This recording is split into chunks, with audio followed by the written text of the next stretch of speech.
В маленьком городке Риверсайд жил мужчина средних лет по имени Томас Уилсон.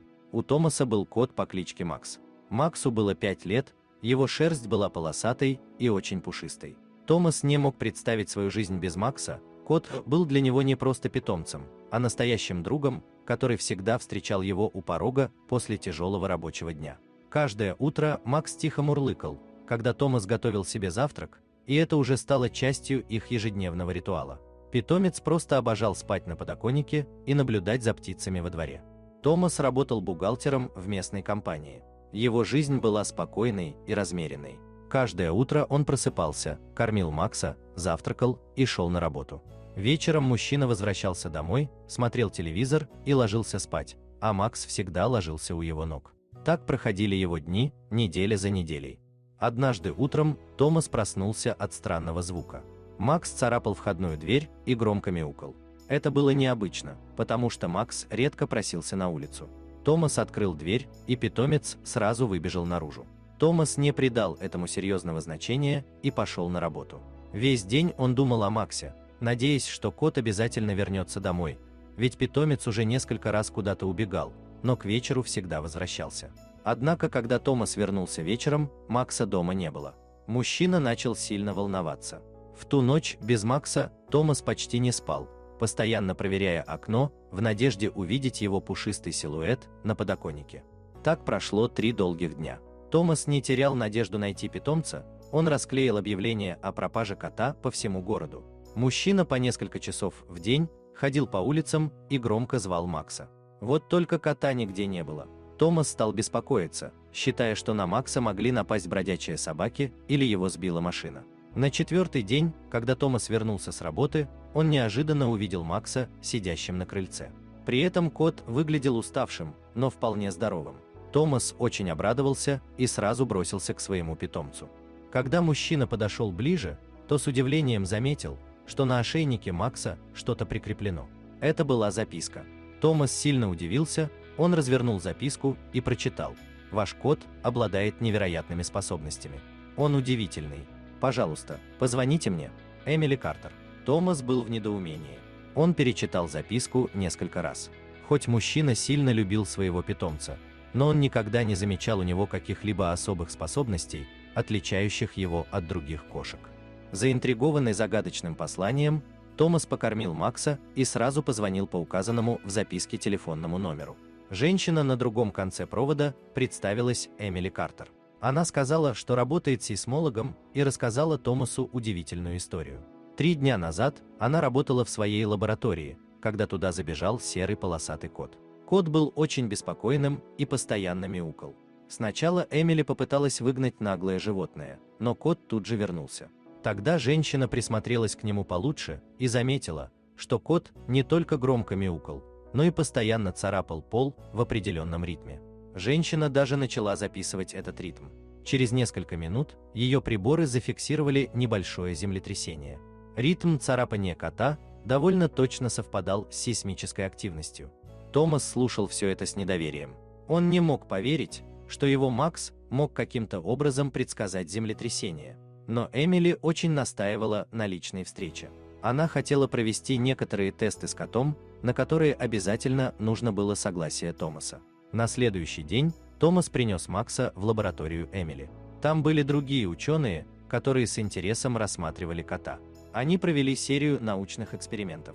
Для этого Макса помещали в разные комнаты с сейсмографами и другим оборудованием. К удивлению всех присутствующих, каждый раз перед тем, как приборы фиксировали даже малейшую сейсмическую активность, Макс начинал проявлять беспокойство. Он мяукал, царапал пол или стены, иногда даже пытался спрятаться. Ученые были в восторге. Они никогда не сталкивались с подобным явлением. Эмили объяснила Томасу, что Макс может быть невероятно ценным для науки. Его способность предсказывать землетрясения могла в будущем спасти множество жизней. Томас не знал, что думать. С одной стороны, он гордился своим необычным котом. С другой стороны, он боялся, что ученые заберут Макса для исследований. Он любил своего питомца и не хотел с ним расставаться. Эмили заверила Томаса, что они не собираются забирать Макса насовсем. Ученые предложили мужчине сотрудничество. Томас мог бы приносить Макса в лабораторию несколько раз в неделю для наблюдений и тестов. Томас согласился, но с условием, что он будет присутствовать при всех экспериментах. Он хотел убедиться, что с Максом хорошо обращаются. Ученые согласились на его условия. Так началась новая глава в жизни Томаса и Макса. 3 раза в неделю они приходили в лабораторию. Макс проходил различные тесты, а ученые записывали результаты. Томас наблюдал за всем процессом. Постепенно новость о коте, предсказывающем землетрясение, распространилась по научному сообществу. В Риверсайд начали приезжать ученые из разных стран. Все хотели увидеть Макса в действии. Томас начал испытывать сильное напряжение. Ему звонили журналисты, просили дать интервью. Некоторые люди даже предлагали купить Макса за большие деньги. Но Томас отказывался. Для него Макс был не научным экспериментом, а любимым питомцем.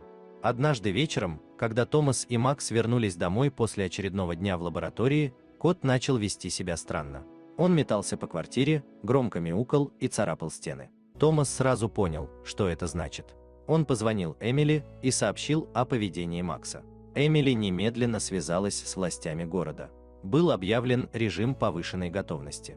Людей попросили покинуть здание и выйти на открытые пространства. Через час после того, как кот начал странно себя вести, произошло сильное землетрясение. Благодаря раннему предупреждению, никто серьезно не пострадал. Так Макс стал героем города. После этого случая жизнь Томаса полностью изменилась. Он стал настоящей знаменитостью. Люди узнавали его на улицах, просили сфотографироваться с Максом. Томас чувствовал гордость за своего кота, но также и беспокойство. Ученые хотели проводить все больше и больше экспериментов. Они говорили о том, что нужно изучить ДНК Макса, провести более глубокие исследования его мозга. Томас начал бояться, что его кота превратят в подопытное животное. Мужчина решил ограничить время, которое Макс проводил в лаборатории. Теперь они ходили туда только раз в неделю. Эмили была недовольна, но Томас настоял на своем решении. Он хотел, чтобы Макс оставался прежде всего его домашним любимцем. Жизнь постепенно начала возвращаться в нормальное русло. Томас все еще работал бухгалтером, но теперь у него появилось новое хобби. Он начал изучать сейсмологию, чтобы лучше понимать способности своего кота. Макс продолжал предсказывать землетрясения. Его способности помогли спасти множество жизней не только в Риверсайде, но и в других городах.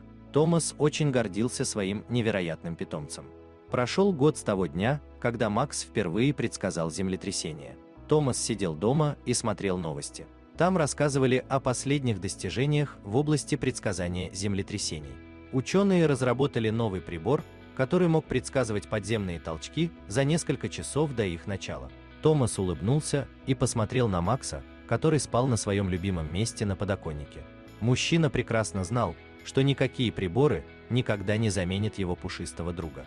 Дорогие зрители, если вам понравилась эта история, обязательно поставьте палец вверх и поделитесь этим рассказом со своими друзьями. Если вы впервые на этом канале и еще не подписаны, рекомендую подписаться прямо сейчас, чтобы не пропустить очередную захватывающую историю.